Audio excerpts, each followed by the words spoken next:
Perhaps the ultimate experience in contemporary music is the stadium concert. At a stadium, a band will often play to thousands of people through a PA system that uses enough power to light up a small town. In this video titled The Big Rig, a glimpse at how a full concert system is set up, we will look at how a large concert is set up from the moment when the first semi-trailer is unloaded through until all is ready for the band to take to the stage.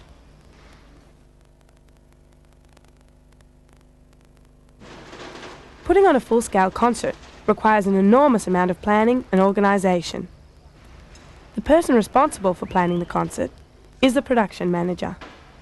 A production manager basically puts everything together and makes sure that all the different factions, you know, the sound, the lights, the carpentry, the stage, all comes together to create a show. I mean, it's a sequence of events, you know, to touring. Band go in the studio, band tell manager they want a tour, manager tells agents, book me a tour. Band and manager find a production manager, say, we're playing these dates, can we play them? And then I would get together and talk to the set companies and try to make it logistically possible. This tour has been probably up in the air for about a year. We were going to come, I believe, last year, but due to the success and any availability of dates here and trying to fit in a Japanese tour with an Australian tour, and Lars loves to play everywhere. You know, if somebody goes, why are Metallica playing? I think I'd be pretty honest, because Lars would like to play there. Lars loves playing everywhere, and the band like playing there, but Lars more so wants to go there, and the band will play there because they like playing. So when we started, the answer, when did we start getting this together? Over a year ago is when I first had the first contact with the Michael Koppel organisation, and there's a girl in the office I've been talking to for 7 months, Wendy Richards, about setting this up. So it was pretty interesting to meet her after 7 months of talking on the phone. So way last summer, I would think, and even going back a year from when we're talking now, back into the spring of '92, and when the dates didn't actually materialise until the later part of last year. But I mean, yeah, a year. But I mean, not a constant year. That's when the first, you know, that we first started talking about what seats we could sell, and all things like that, what we'd need in production, and you know, and then it gets lost in the files for a couple of weeks, and we pick it up again. So about a year, but not constant work as a year. For Metallica's tour of Australia, Jake approached a number of local PA companies. Jan's Production Services, which has been like the biggest Australian production company for a long time, and I've used them for 12 or blah blah years, you know, and I know Eric Robinson very well. So we went there, and there's another company opened up, a company called ATS down in Sydney, who was a friend of mine, is Gary Brokenshire. So we ring them up and ask them to send us specs of what they have. We had Jan's have an S4 system, they have a turbo system. Then I would give it to Mick, what would you like to use? And we would spec the turbo like we spec now, then we go back and haggle. And then the lights, we went to ATS for the lights and to Eric, but Eric offered us the package, which was too good to refuse. So Eric, you know, being Eric Robinson from Jan's. So that's how we came to this decision. And we would send out, make up a lighting plot months ahead and send it down, and can you supply this? And they go, no, and then we would bring down some of our specials, like we have like a color changer and Momags and a moving light that we bring down, which is the part of the Metallica touring stuff. The same as like on the sound, we use all their mixers, but we bring our own monitors, because not that the equipment down here is not good enough, it probably is. The schedule we're keeping, it's better the devil you know. So we have our own monitor system in the band like that. While the production manager was busy organising the PA system and transportation for the concert tour, Metallica's stage manager was busy in the studio organising the equipment the band will use on stage. The band recorded in the studio for about a year, so during the studio I sit there and take care of all their amps and guitars and setup time, but there's also a lot of time in the studio where I have to be there, but I'm actually not doing something. So I take advantage of this time and just get things ready for the tour. Okay, this is the kind of cases we need. This is what the band want. I talk to them about what they need. The guitar players, okay. Best way to approach touring is to what worked in the recording studio should work on the road. So I try to borrow, rent, buy any equipment that is available that can duplicate what's in the recording studio and design that in a way that we can take it on the road reasonably. Some things in the recording studio are not designed in a way that you can take it on the road and have, you know, it won't be durable, it won't last, it'll break. So with Metallica, I like them. I don't want them ever to say there's something they didn't ever see or something they didn't ever try or something wasn't available. So at the time that we left, I like to feel that any product that was out, they got to see, they got the choice of whatever they want. Sitting in the studio all that time, on days off or mornings or afternoons when time was available, I'd bring in gear. Guys, do you like this? You like this? Okay, well, we can't do it here. Let's go someplace out and check out the gear that way. So, and that has to do with guitars, amps, speaker cabinets, a few design features, and so that's where the basis of getting ready for the tour would start.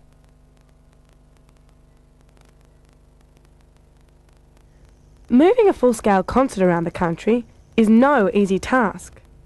Today, most big concerts are transported around the country in fleets of semi-trailers. It can cost a small fortune just to keep the concert tour on the road for a week. The tour, as is a world tour, the breakdown would go in different ways. In America, you might have heard or seen or read about the fantastic Metallica Diamond stage, which in actual fact took 12 semis to transport around. So there was more touring personnel. We toured with like 55 people there, you know, that was constantly with the tour, and we'd use upwards of 60 local people per show on a daily basis. That thing, although the thing we call it, or the stage, was great. It's in retirement. And when we came, and then we go to Europe, we took it. It's the same sort of principle. You hire the trucks and the local labour over there. The same applies when you come to Australia.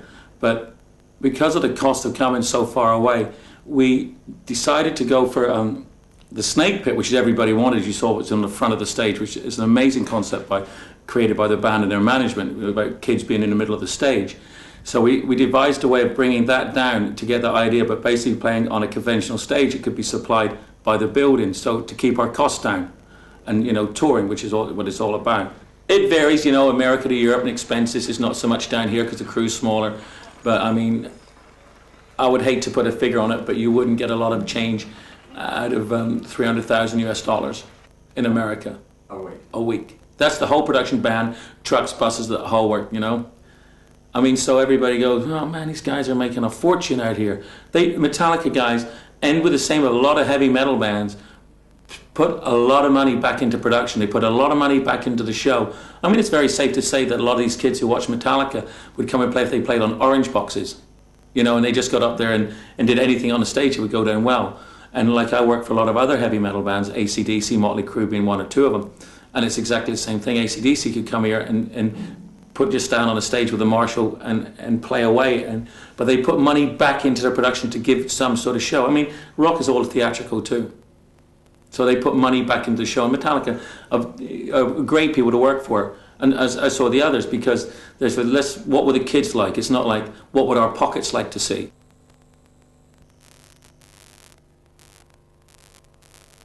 Loading in the stage, lights and PA system for a full-scale concert requires careful coordination.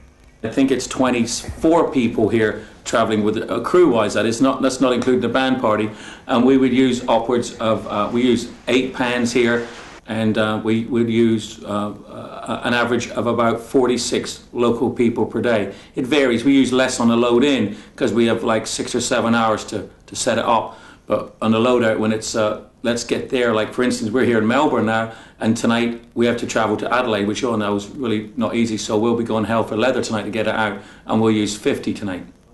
We, as you know, if you've seen that, and you'd probably see the pictures, carry this extension on the front of the stage. That came in first yesterday. The reason why, just because it's a load-in oriented decision. We had to get around the stage. If you see, the stage takes up the full width of the loading. If we built the stage, we couldn't get it around the front. So we loaded that in yesterday to get it around the front before the lights came in. Otherwise, we wouldn't be able to get it in. So it was like the stage and the lights yesterday, and then the set, and we'd load the sound in through a side door. But that could all change at the next venue. It's a venue-orientated decision. Normally, it's always rigging, because without the rigging you can't get anything off the ground. If you don't get off the ground, you can't build underneath. So it's always rigging first, and it's mainly lights second. But if you're doing 2 or 3 trucks at the same time, you can vary it a little bit. After that we go set, we go back line. But that would vary in America. We used to unload back line first. It varies to, everybody says that, or some people say there's a set way you should unload: rigging, lights, sound, back line. I think it's a load of, well, I won't say it, right? Horse shit, if you want my opinion. It's a, you know, if you have more labour sitting around than undo your heavy trucks, why do you unload something just to have it sitting around on the floor? Well, if you, the theory is trucks, stage, up. If you work in this theory like this, not stage, sit there for an hour and take it up, that's a waste of time in my opinion, manhandling twice. So we all have different, all as production and stage manager have different outlook on how you should do things. And we all have totally different ways of doing it. And there is not one person's idea is right. The first guys in the morning with the production crew of the house, are the riggers, the guys who put the motors in the roof to fly all the equipment. That's the first thing. Those guys are normally in about 8 o'clock in the morning. They'll work for so many hours and then they'll have a break, they'll rest then. They tend to rest while everybody else works. There's big sections of people. The way it tends to, there's certain people who work on the show while it's operating and have a direct link to the show and the way it works. And there's people who make it logistically possible to do this. Like if you've spoken to Jake, the production manager, he's the guy who is supposed to be the centre hub where we all work from. If I have a problem with something with the PA, I can go to Jake and say, Jake, I have a problem, we need to do this. And he's the man who then leaps into action and does it from the office angle and gets all the crew organised to do whatever's necessary. There's definitely a split in the way it all works. The people that work on the show are like the backline guys, the guitar techs, Paul's assistant, myself and my assistant. Meanwhile, the guys who put the motors in and stuff like that in the roof, they're not around for the show normally. And there's carpenters and there's other sort of truck drivers and all those. They tend to sleep while the band plays so they can drive late at night. Normally, it'll go, it depends on the type of stage. You have rolling stages, you have this type of stage, which is a scaffold built structure, which obviously, I don't know when this actually went in, it probably went in yesterday, the stage.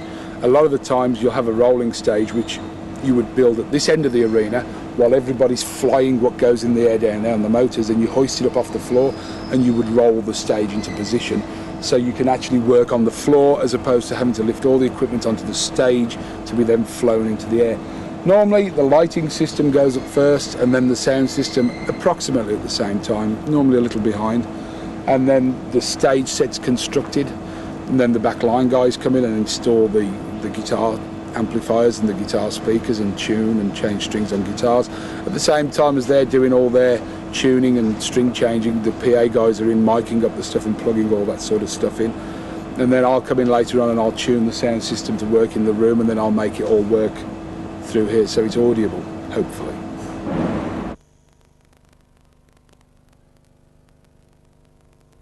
Mick Hughes is a front-of-house sound engineer. It's his responsibility to organise the PA system for a Metallica tour. This is hired to us from a company called Jans, which is an Australian company. We tend to use another company called DB Sound in Chicago quite a lot for America and a lot of the rest of the world. This Australia is so far off the beaten track, so to speak, that we hire locally here, and this is a company called Jans from Sydney, I believe. When we go overseas, when the tour starts, I sit at my laptop computer and I type up a spec which I then send to the service company which is going to be supplying the sound equipment for the tour. In the case of DB Sound from Chicago, for the majority of the tour, for the 20 months we've already been on the road, I sent them a big list of equipment. They came back to me with another list that they had. I then sent them another list which said they had to buy some more, which they didn't particularly want to do. And then they also came up with design ideas for how the speaker system should be. We bat backwards and forwards. I fly over to America and talk to them. We look at drawings. We decide how we're going to do it. And then when we come to places like Australia, obviously we're not talking about speccing a PA for 20 months. We're talking about speccing a PA for 2 weeks. But you have to go through a similar kind of thing, but it's not quite so intense because you're not trying to cover so many variables. We know all the shows. I can look at every show on the tour of Australia as opposed to trying to look at 20 months of shows in America. So you're not carrying as equipment to cover so many different contingents of situation. This, I did a spec, it's probably about 4 or 5 pages long, and will list all the equipment that I need to use for 2 weeks on this Australian tour. Now, I believe the sound system is somewhere in the region of, I don't know if I think it's like $25,000 a week or something for all of this. We tend to get a better deal elsewhere in the world when you're there for longer periods. As an Australian company goes, I think the maximum you could ever tour Australia at this size venues would be probably 3 weeks. So a company owning this has to obviously charge a little more than what a main land country like America would charge, because you'll tour for a year there and the cost can be split over a lot of different shows.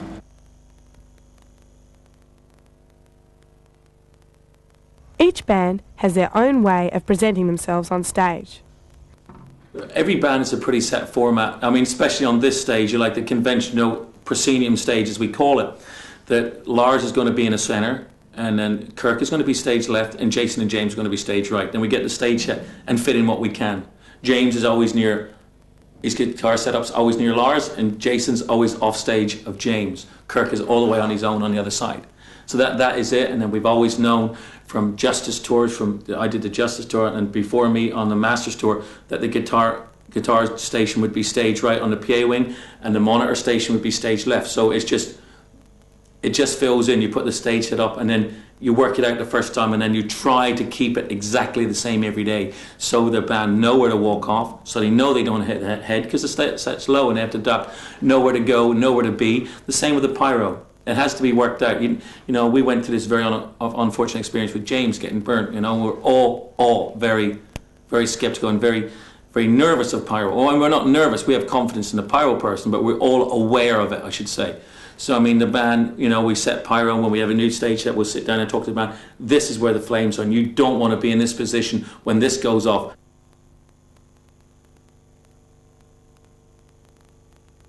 For their Australia tour, Metallica brought over a stage which included the infamous Snake Pit.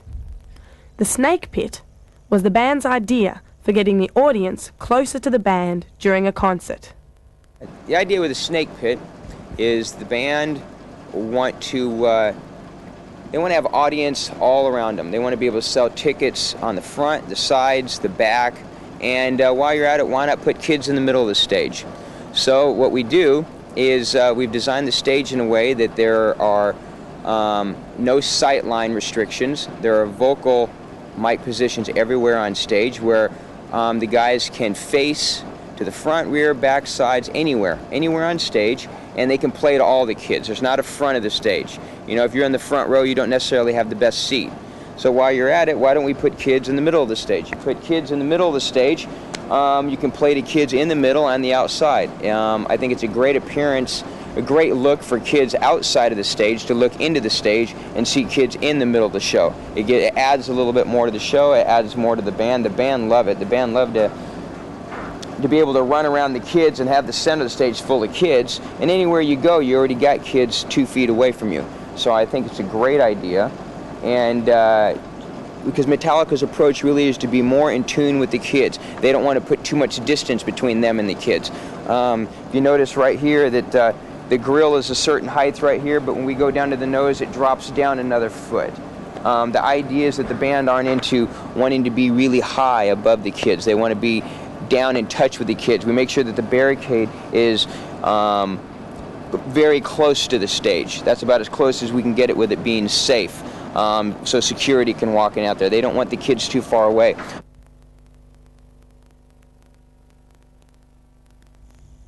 The band's equipment is the most important part of a full-scale concert.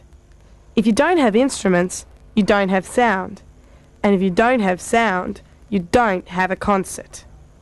Backline gear refers to the guitars, amplifiers, and speakers that the band uses on stage. I mean, the backline gear, of course, is the most important. You could do a show without most anything, but the backline gear is where you get the sound. I don't think enough emphasis is ever placed on backline gear. I don't think that people aren't as knowledgeable on backline gear. I don't think they're as good, probably because maybe they're not as maybe it's not demanded of them. So try to be a little bit ahead of the game as far as the backline gear, which I think we have some of the best sounding gear that we've got, that anybody's got. Our approach is to simplify. Start with the guitar. What kind of guitar you want, the sound, the quality, the pickups that go in the guitar. Okay, you really only need three things. You need a guitar, you need an amp, and you need speakers, you know? Anything other than that, you're starting to add things. You're adding too much. You're going to start and take away from the sound. So what we wanted to do is, instead of starting out with 10 items and decide we got to hook them together somehow, let's start out with as few items as possible and get right to the crucial sound. We don't adopt the approach of taking an amplifier and take a send and return and hook up 6 different effects or rack units into send and return. We like to set things up more or less on a mixing board type of approach. So looks like our backline gear looks like there's a lot of stuff, but 90% of our sound is very direct, very simplified. Our bass guitars run with 2 transmitters simultaneously. It needs 2 transmitters to run at the same time. So I'll run straight into the mixing board, go out of the mixing board, and straight into the monitors and straight into the house. So all the kids, everyone on stage, all you're hearing is bass guitar through the mixing board with a few various effects that are hooked in the mixing board straight out the house in the PA. For the guitar players, we adopt the same approach, but we are not using an actual mixing board, so to speak. We're using a custom audio electronics unit made by Bob Bradshaw. And Bradshaw's unit is a wonderful switching item, and basically it's a mixing board. It just doesn't look like it. The way it hooks up and the way it works is really like a mixing board. With a mixing board, a Soundcraft 200B, we're able to run from our wireless system, which is an 80 950 UHF. They're 10-channel transmitter and receiver, both switchable. Which are excellent systems. They've just come out on the market this last year, and they're right now. I don't see how you could. I don't see a better one right now. You could spend more money and get a Sony, but I tell you right now that when we were in Europe, we used Sony gear, and the Sony rep over there modified all of his rental Sony gear to match the Nady equipment. So Nady's got a better range on the low end. So we go right from the wireless unit into the mixing board. Going in the mixing board with the Alembic bass guitars, we're running 2 transmitters simultaneously per guitar. So I'll run each wireless into a separate channel. Each channel, I've got an input gain, I've got an output, I've got a small EQ on it, I've got a low, middle, I've got a high, mid, low, mid, and low frequency. So I can work with the basic dry sound of the guitar. If I were to have a problem with the bass guitar with the 2 transmitters, I have a spare system automatically available in 2 separate channels that are already set up. I have a pedal board out front that's got a few effects, few different sounds. I can hook it up to a separate channel. With that separate channel, I can have its own sound, and just like set it up like a sound man. I can adjust it without having to affect the regular dry sound. All my effects are also attached into just different channels. That way I'm operating the bass gear like a soundman would, instead of your basic Ampeg amp like right here where it's got a send and return and you just run a loop. When you run a loop, you adjust your compressors, you adjust this, you adjust that. You are affecting everything in there without getting to the core of the sound. I'd like to approach things as far as from having your basic dry sound and having all your other wet sounds, and be able to mix them properly instead of just sticking them all together. So the center rack here is what's important for us. On the way out, before it reaches the monitor system and the house sound, we've got 2 DBX 160 XT compressor limiters, which are great. Just fine. We've had it's what our sound man uses out front, by the way, and I think I've got more compressors in these racks than he's got out front. And so this is really what's important. These 2 outside racks are all I'm doing with them is they've got Ampeg SVT2 amp heads in them, and I'm only using them to run our stage speakers. And I'm using an auxiliary send going to the left and going to the right to power up these outside racks. These outside racks run Ampeg 8x10 speaker cabinets, 10-15 speaker cabinets, and some 18-inch speaker cabinets. and they are only for a limited amount of space on stage for the bass player to hear what he's playing like. Most of the sound he does hear comes from a monitor system, widely dispersed all over the stage. I use a variac up on top to make sure that I keep my power just the same, because since we travel so often, we like to, I'm really worried about the power staying the same, being 15 volts too high or too low. So I've got a variac that makes me feel happy, make sure that I'm right in there so I don't have any problems with the mixing board. What we're doing with the bass player is he likes to get for solo and a few other parts during the show, he likes to get a real distorted wah sound. So what I've done is got a Morley wah pedal, which we have down here, and Morley pedal is great. You can get a nice wah sound out of it, but it doesn't have much of a distortion sound that we want. So what I've done is I've taken an actual guitar preamp, a Mesa Boogie Triaxis, which is new to the market, and I got it for the guitar players to experiment with, and they liked it, but they're happy with what they have right now. So I decided to use the preamp with the bass gear, just for a distortion sound. So I'm taking one of my auxiliary sends from my mixing board and sending it out to the pedal board. From the pedal board, I'm going back to the Boogie preamp, and then from the preamp, I'm going back into the mixing board. So I've got a whole separate channel just for the pedal board. So I just he can step on it and play with it and go up and down, and he get a real ugly screaming sound that the kids love to hear. So or we think so, and so it's a nice effect to have for a bass player. Bass players seem pretty limited. Guitar players have all the toys, and bass players don't. So try to change that.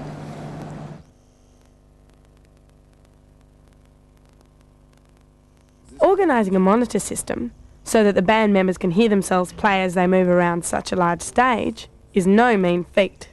On stage here you see all this grill, and the reason we have all this grill is for Metallica, sound and lights coming from underneath is very important. Most bands have lighting only from the front, back, sides, from the top, but Metallica really likes to have things from underneath, The band are going to walk around on stage and not block sight lines to the audience. You need to have sound come from underneath monitors so they can hear themselves.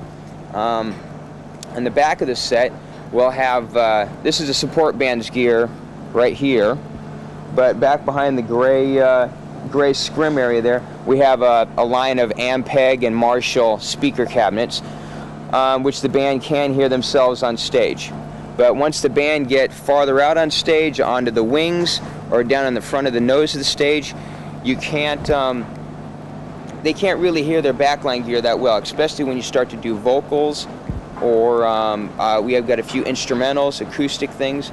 So monitors become very, very important. So what we do is at each vocal position, of which there are many, there are 2 to 4 monitors per vocal position.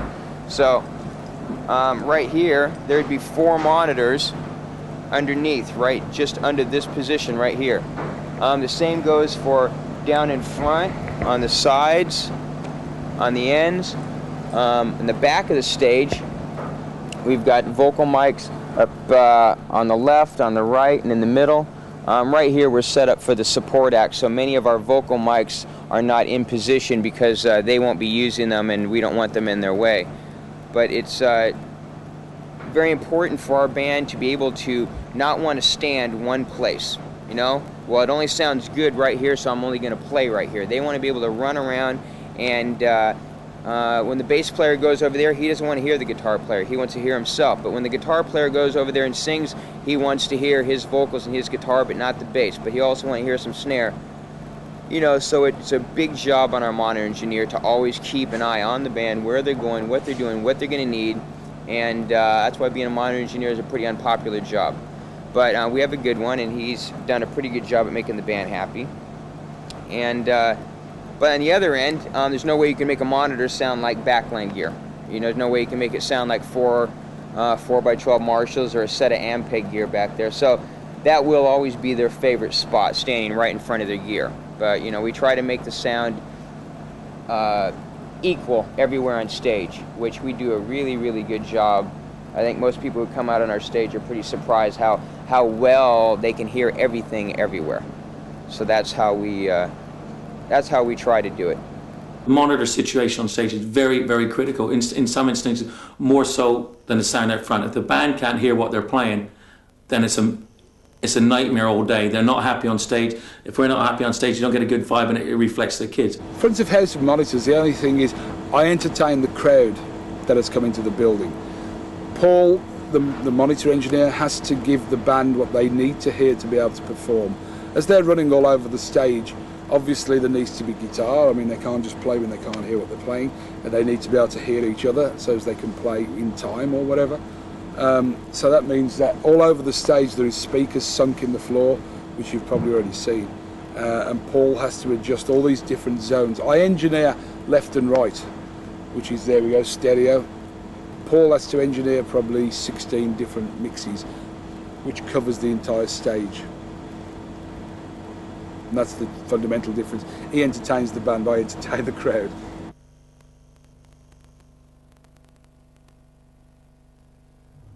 The front of engineer is responsible for mixing the sound that the audience hears. What a front of house engineer does is entertains the masses of people that come to a live concert. They play down there. I have microphones on every possible piece of equipment or anything that moves or makes a noise, and it appears here on this particular mixing console, which is a PM4000, one of the new breed of hi-fi type desks. I started as a front of house engineer. I live in a place called West Bromwich in England, which is just outside Birmingham, and I'm of the era where all the bands that came from West Bromwich kind of started around the era when I was 16.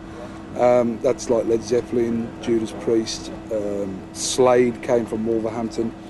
There was a lot of bands came about from the area I lived in, so I kind of got involved more on the helping side than anything, and then it just progressed into actually working and doing that for a living. So I got a degree in electronics, and I used to repair the equipment, and suddenly decided that it was a more lucrative aspect of the business to actually be out here operating it as opposed to repairing it.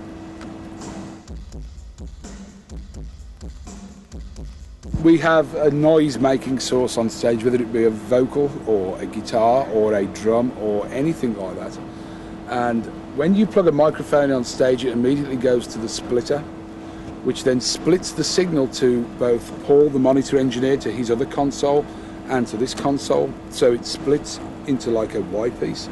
So the mic plugs in, it goes to him up there, which you've already seen, and it comes down here to me and comes into this channel here, or whatever channel is on the board, and then goes through the stuff we explained earlier with the inserts, and then it finally comes down to this fader, which then goes to these faders here and goes to these two faders here, which is left and right. Goes through to the system drive rack, which we discussed earlier, which is where it's split up into its different proportions of sound for different frequencies, and then goes to the amplifiers, which then goes to the speaker system. It's very fundamental, basically. This is all analog, of course, no digital involved, other than the effects are all digital. Each channel, it's pretty much similar to most other discs. You have a routing section which subgroups things to faders here. You have a line gain pot which varies the volume coming into the desk. You have a pan left and right, which is either sending to the left or right of this stereo PA.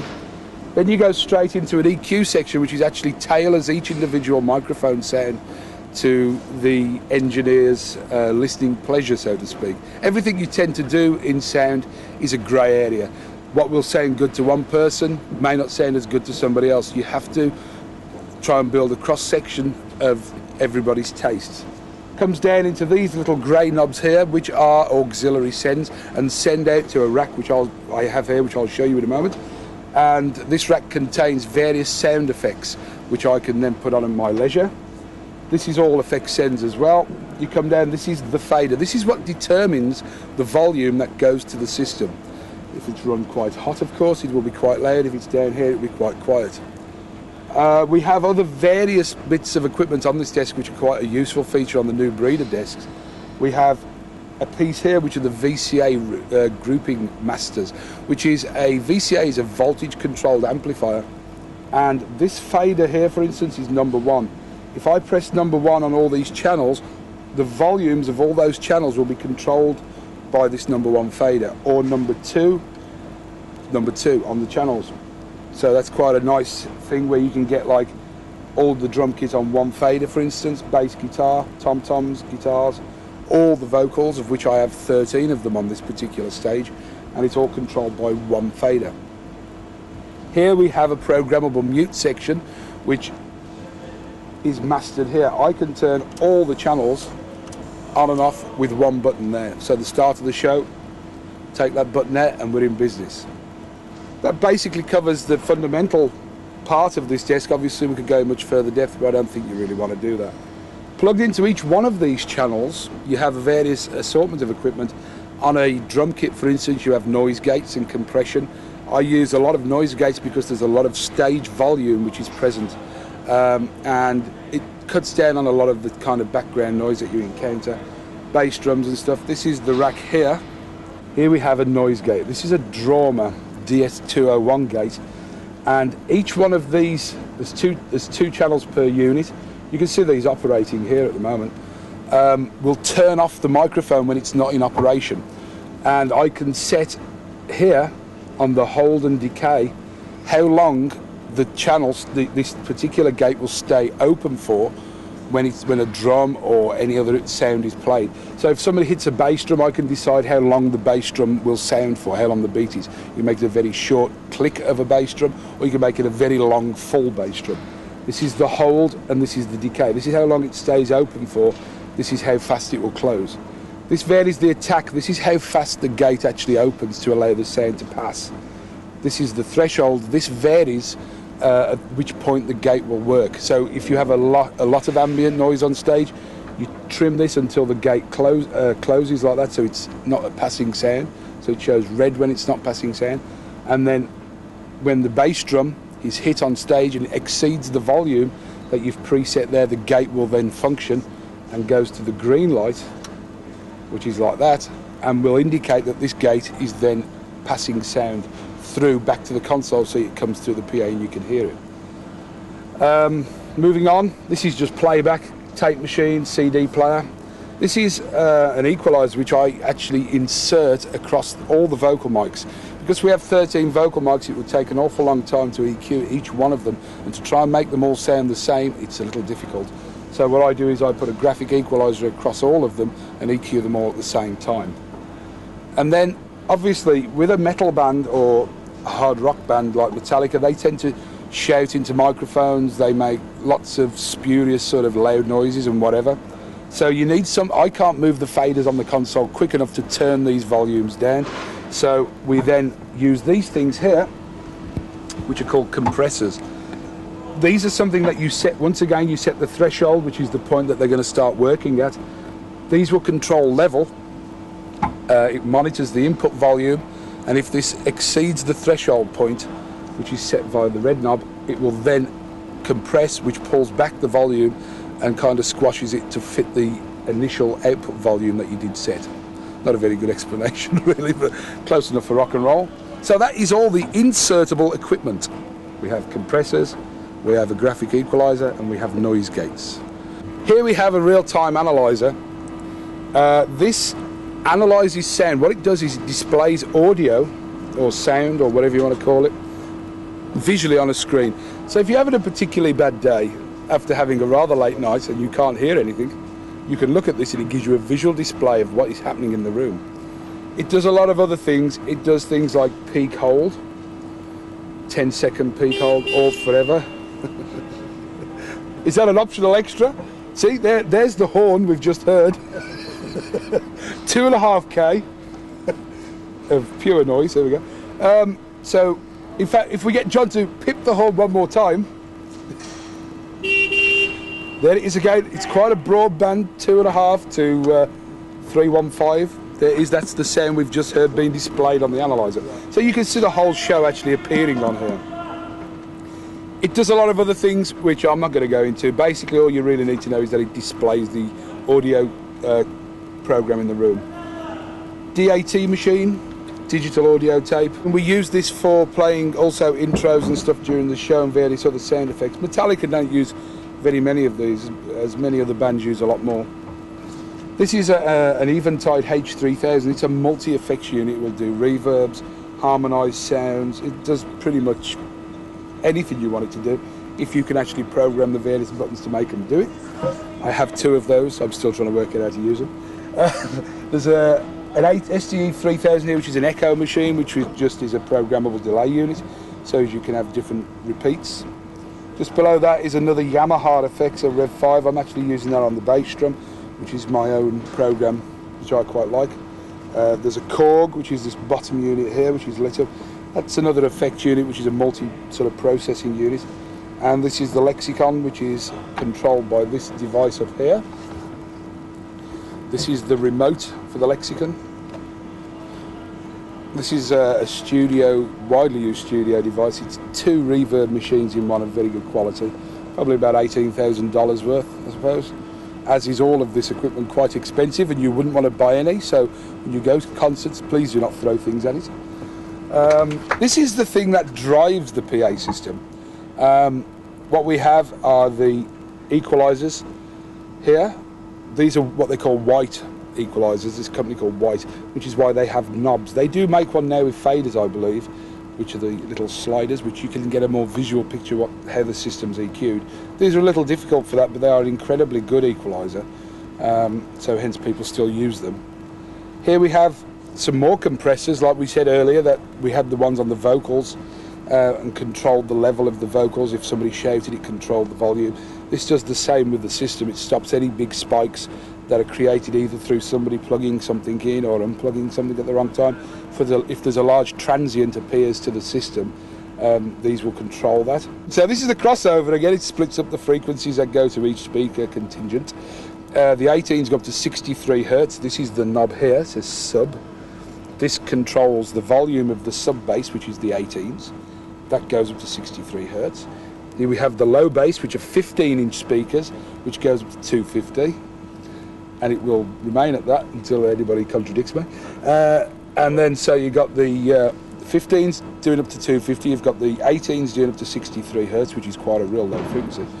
Then we've got the mid-range here, which are 10s in a phase plug kind of assembly. It has like a bullet in the front of it, which sort of corrects the sound wave or whatever. And that goes up to 3.75k from the 250. So you have 18s up to 63 Hertz, 15s up to 250 Hertz, and then the 10s go up to 3,750 Hertz. And then it goes on to some horns, which are diaphragm type design, little aluminium diaphragms, 2-inch variety, and they go from 3.75k, which I would have said is 3,750 Hertz, up to 20k or 20,000 Hertz, something like that. Open-ended, I believe they are. Are they open-ended on this? Yeah. So they just go as high as they can possibly manage at that particular time. Now, coming out of the crossover, after all this full range frequency has been split up into all these smaller bands to go to their various speaker systems, we have these things, compressors once again. You'll notice, if you look very closely on these, they don't have any knobs. The reason they don't have any knobs is because the company's so miserable they don't trust us engineers, and they think we're going to destroy their speakers. So they take the knobs off to stop us turning them to attain more volume out of this PA. But they're there anyway, and these little yellow lights here will go red when it hits the maximum volume that at the moment is set up to pass. So we have here the horns, which are these. We have the mid-range here, which are these, and the 15s, which is here. The sub bass is here. It has a different type of compressor, and that's what levels the volume on that. So basically the system is protected. You can't go over. If you try, these devices here will stop you. It's probably a good idea, actually.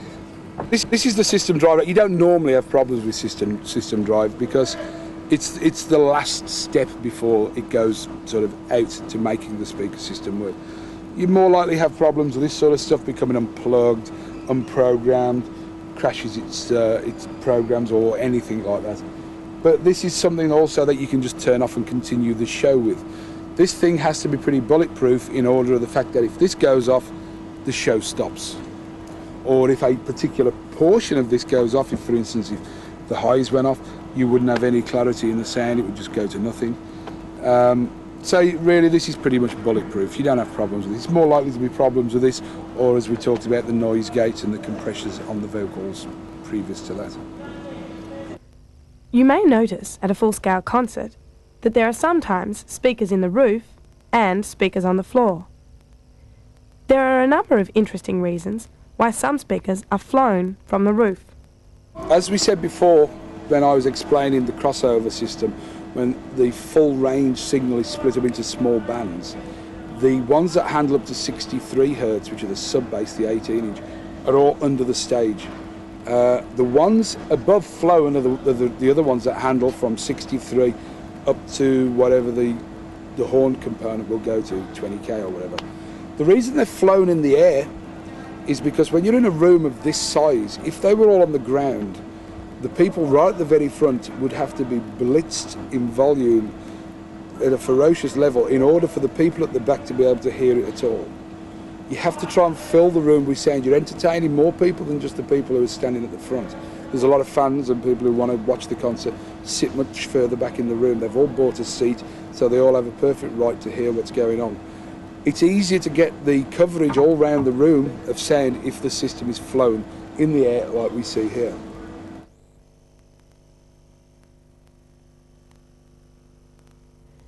Once the PA system has been put in and everything wired up correctly, the front-of-house engineer will have a line check. Line check is something we do normally in the afternoon to make sure everything's working.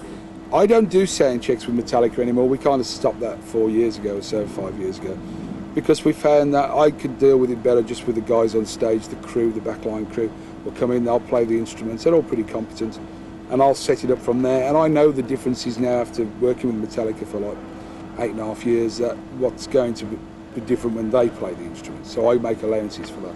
And a line check is something, we make it all work, fix cables, change microphones, and I'll set the sound up on the desk.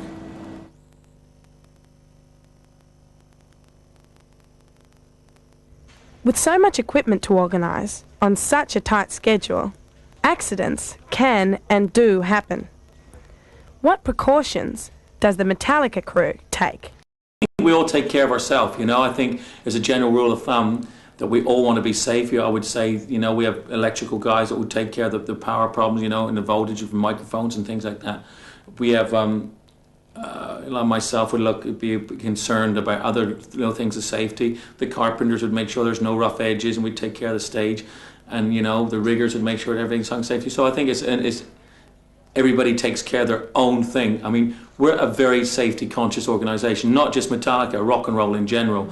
I mean, if you came and saw how lights were rigged in rock and roll, and then when it looked at a circus rig, you'd probably have a heart attack. I mean, the safety factors that we carry in rock and roll are unbelievable for the simple reason is we take it up and down so many times in the wear and tear. So, yes, we're 100%, we're not 100% safe. We are very, very safety conscious. I mean, of course, you get accidents. I mean, accidents are a way of life, but we are very, very safety conscious. Hey, when you're on the road, so far as health and safety goes, medical is kind of covered by the band. I'm English, I'm not American, and yet I work for an American band. They kind of look after us so far as medical goes. Anything's wrong with me, I tend to go and see a doctor and they pay for it. So far as depreciation of hearing, it is difficult because we are doing sometimes 5 concerts a week out of 7, and most people will only come to a concert once a month or something. So we are kind of bombarded. A lot of the crew wear ear defenders. I can't particularly because I'm the sound engineer. I don't think it's fair for me to wear earplugs unless everybody else in the room is wearing them as well. So I don't. I have the hearing checks, I have the monitors and stuff, and I don't particularly have a problem. So it's not an ongoing situation so far as hearing loss or whatever. The band all wear earplugs, but that kind of helps them define what they're doing on stage. The nature of the music is that it has to be relatively powerful, not excessively so. I meter the volume every night, and the average volume level is about 106 dB to 108 dB here at the mixing position, which isn't a particularly excessive volume. In industry, it's judged over a time scale. If you work in a factory, you're allowed to withstand, I believe, it's 98 dB for 3 hours or 8 hours, is it? I can't actually remember. I've got a chart somewhere. I think you're allowed to have you're allowed to be subjected to 98 decibels for 8 hours a day.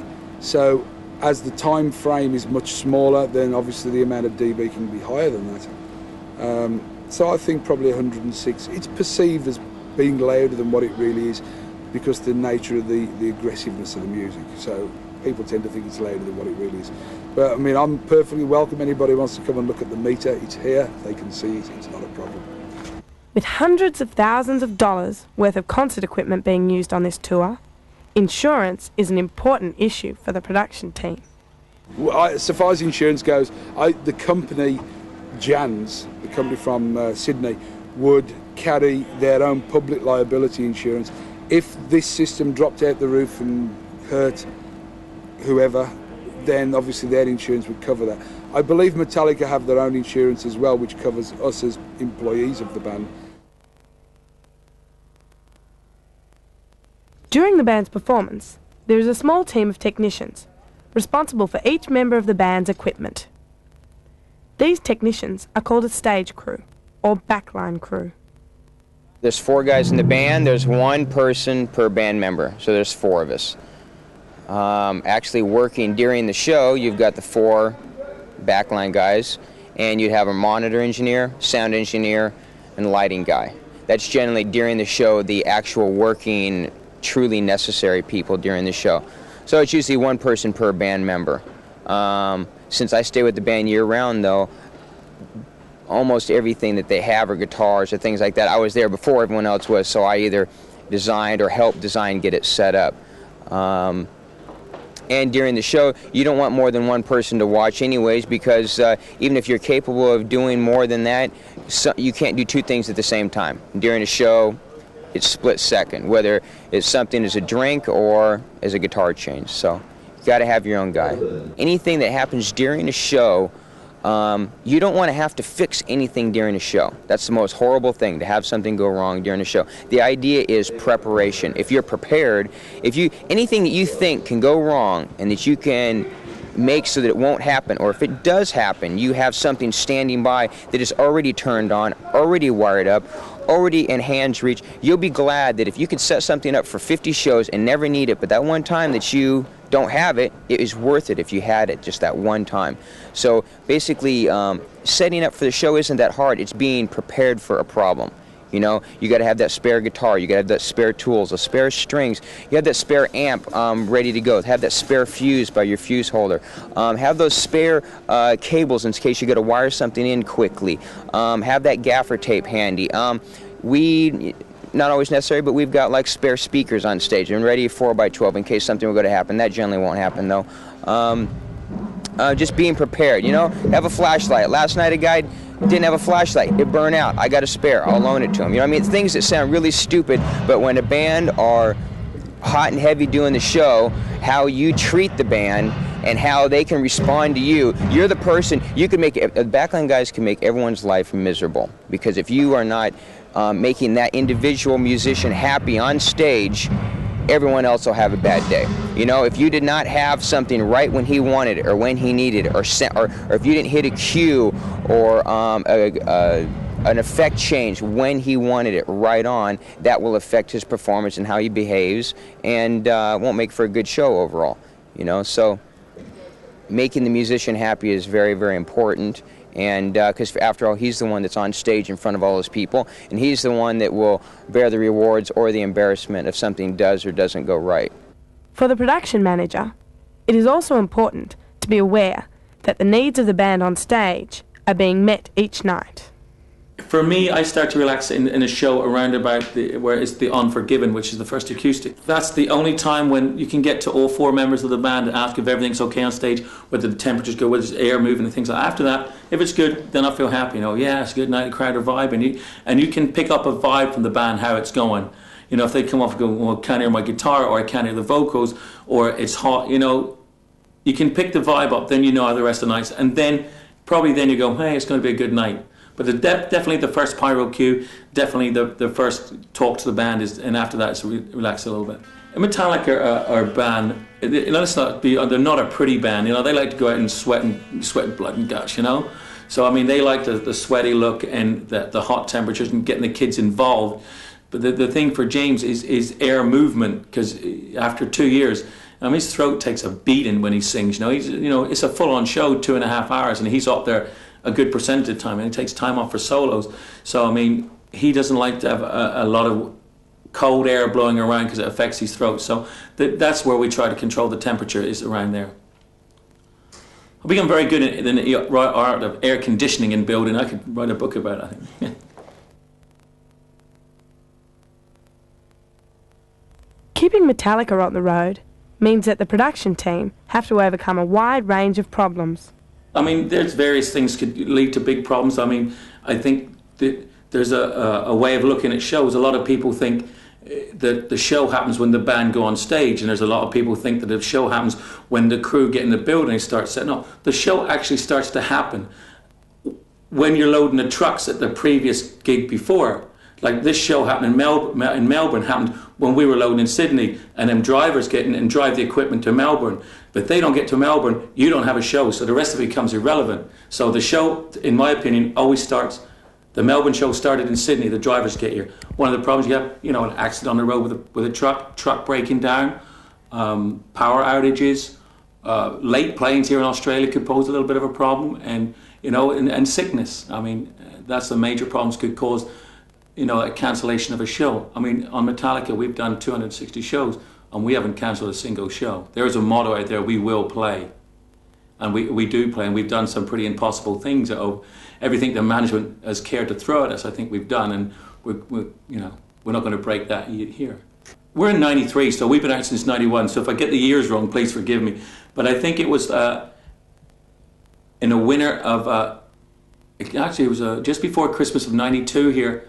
We were traveling from San Francisco in California to Reno, Nevada in America, and we had to go over a huge pass, and they had a mega snowstorm, and a 5-hour run took 12 hours, and at 11:45 in the morning, we still hadn't got the rigging truck, and on a show in America, we were rigging 82 points. And for those who don't know what rigging, it's the stuff that hangs out the roof. Without that, you can't do anything. So we were all getting a little flummoxed, and we decided that if nothing had happened by, I don't know if we'd ever set a time limit on it, but we were looking in to see if we could play the next day. But nobody wanted to play the next day because it was the last show of a leg, a tour gets broken in the leg, and sometimes you get breaks, and a lot of people were going home for 5 days. So nobody wanted to go home. But I think we were looking at the alternatives of playing the next day.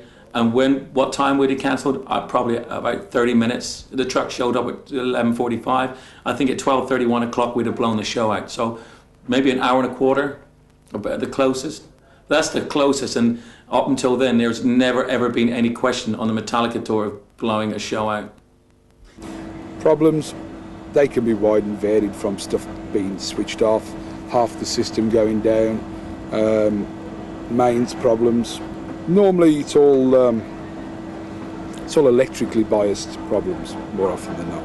Normally when power goes off, that sort of thing, things get unplugged, fires that burn things, that sort of thing, microphones that break. That's kind of the general problem you get. Normally drinks on desks and stuff you get in smaller club gigs. You still get them in the larger concerts. People tend to, not accident, they actually throw things into the massive crowd. They don't realise that in the middle of it all is equipment in the region of probably Australian dollars, probably 400,000 Australian dollars here. And a drink in this thing could possibly stop the concert. If it's a bad enough sort of quantity of drink, so to speak, it will just literally drip through onto the power rails, and this will go off. And the concert, we don't carry spare ones of these, they're too expensive. So if that happens, people may as well go home.